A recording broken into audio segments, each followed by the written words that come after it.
ശ്രീ എം.ടി. വാസുദേവൻ നായർ എഴുതിയ മഞ്ഞ് എന്ന കഥ മനുഷ്യന്റെ മനസ്സിലെ ഏകാന്തതയും ഓർമ്മകളും ബന്ധങ്ങളുടെ സങ്കീർണതയും ആഴത്തിൽ അവതരിപ്പിക്കുന്ന ഒരു ശ്രദ്ധേയമായ കൃതിയാണ്.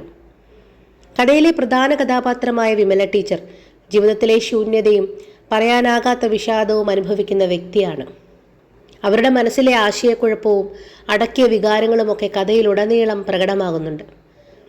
പ്രകൃതിയിലെ മഞ്ഞുപോലെ തന്നെ അവരുടെ ജീവിതവും അനിശ്ചിതത്വവും മൗനവും ഒക്കെ നിറഞ്ഞതായിട്ടാണ് ചിത്രീകരിക്കുന്നത്. മറ്റു കഥാപാത്രങ്ങളും വിമലയുടെ മാനസികാവസ്ഥയെ കൂടുതൽ വ്യക്തമാക്കുന്ന രീതിയിലാണ് അവതരിപ്പിച്ചിരിക്കുന്നത്. അവരുടെ സംഭാഷണങ്ങളും പെരുമാറ്റങ്ങളും മനുഷ്യബന്ധങ്ങളിലെ അകലം, ആഗ്രഹം, നിരാശകൾ ഇവയൊക്കെ പ്രതിഫലിപ്പിക്കുന്നവയാണ്.